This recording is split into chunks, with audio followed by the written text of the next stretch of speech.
Hello, hope you are doing fantastic. Just wanted to quickly invite you to watch my other video predating this one on the same topic. It is by no means required viewing, but it does explain XCOM 2 as to what it means to me, as well as 3 other great games I really do highly recommend. Now with that out of the way, let's get into the 3 games to play when you crave XCOM 2 Special Sequel Edition. First off, I have one honorable mention. Warhammer 40k Mechanicus is a fantastic game so far.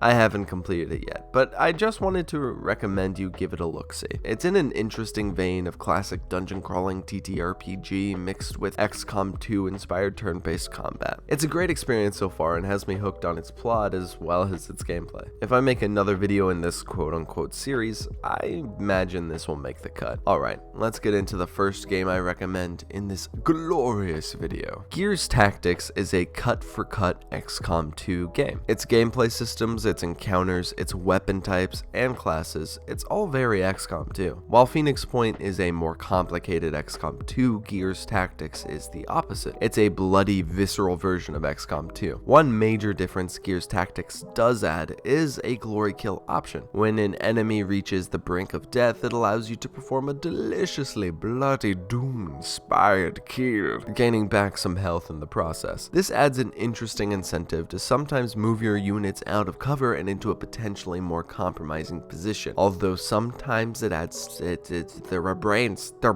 You lose your head, the head go pop because you went somewhere you shouldn't have. PTSD. The plot is solid and fully voice acted with fully animated cutscenes. I wasn't really a Gears of War fan before this, but now I'm a bit more sold on the universe. It's an incredibly interesting world, and I enjoyed getting to explore it in a way that was a little more, my style. Gears Tactics also has a heavy amount of customization, ranging from your typical hair types to literally materials for your armors. This is always a highlight for me with these types of games, as it really helps me get close to the characters. The one issue with Gears Tactics having all those fancy cinematics and such though, is that it means it follows a linear plot. And the problem with that is that there are those main characters that cannot die permanently within battle. Not only is this somewhat immersion breaking, but it also disconnects me a tad from that character. But I understand that doing otherwise would be nigh impossible, so I move past it. Now, the same is not to be said for the non-main characters.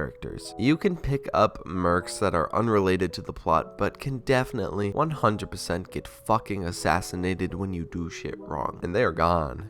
They're gone. Essentially, this is what a Doom version of XCOM 2 would be like, which honestly sounds like a really fun game to me, but probably only me. Anyhow, this game is fantastic. I highly recommend it if you loved XCOM 2, and obviously if you like Gears of War as well. And if you don't like XCOM 2, I don't know why you're watching this video.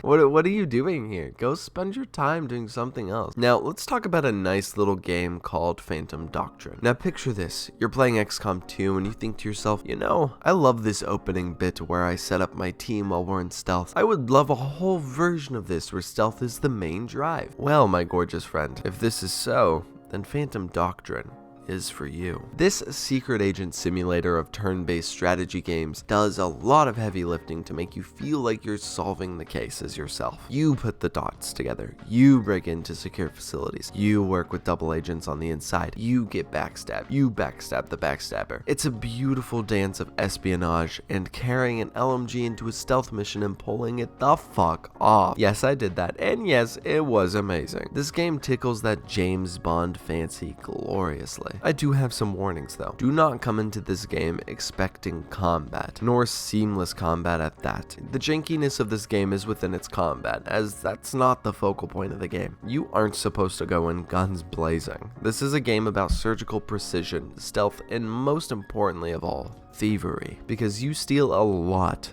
of folders in this game. This did come from a smaller studio as well, so keep that in mind while playing. Its animations aren't as fluid sometimes, and some of its faces sit quite terrifyingly in the uncanny valley. The game does have a bit of a learning curve as well. You do have that base management system that XCOM 2 did, and it can all be rather overwhelming at first. But the longer you play, the more it makes sense, and the more it makes sense, the more fun you have. I don't know why I felt like I had to say that to you. You understand how video games work. You're a smart person, right?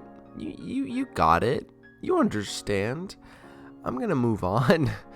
I'm sorry. All in all, this is a wonderful experience if you enjoy stealth, assassination, and once again, thievery of manila folders. You will probably adore this little title. There's a sequel on the way as well, so hop in it while you still have some time. Now let's talk about one of my favorite video games, Othercide, spelled with a C, not an S. This game drips of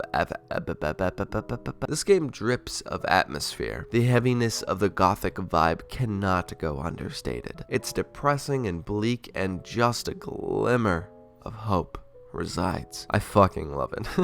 The plot of the game is mostly explored through its atmosphere and character design. The bosses are horrifying eldritch nightmares with snapping sinew and crumbling bones, whereas the daughters, who are your units, are the one bright splotch of color in this otherwise completely black and white game. This is a game I recommend with headphones on especially. The sound design just adds on to the vibe gloriously. But there is one thing you should definitely know going into this. This game is insanely difficult. Like really fucking hard, dude. Oh my god. The gameplay loop is very roguelike, reminiscent of Nuclear Throne or Enter the Gungeon. You fight through dungeons and use those dungeons to improve your units. Some upgrades can be permanent so that they carry on to a new loop, some not. You will lose in this game. You will fail. You will get pissed at the boss fights, but it's the feeling of slowly crawling to victory that ties this game together. So as you slowly grow with power, you are slowly learning more of this intensely interesting world. And I must say, this is one of the more unique turn-based strategy games I've ever played. I know you can tell I'm being relatively vague here, but I want you to go into this game mostly blind. This game is best experienced from that perspective, and I really think it deserves more praise than it got. Play this game. Would you like to see more games to play when you crave XCOM 2? Hit that like button to show me you enjoyed this, and I'll do just that. I already have a couple in mind. If you want more content like this,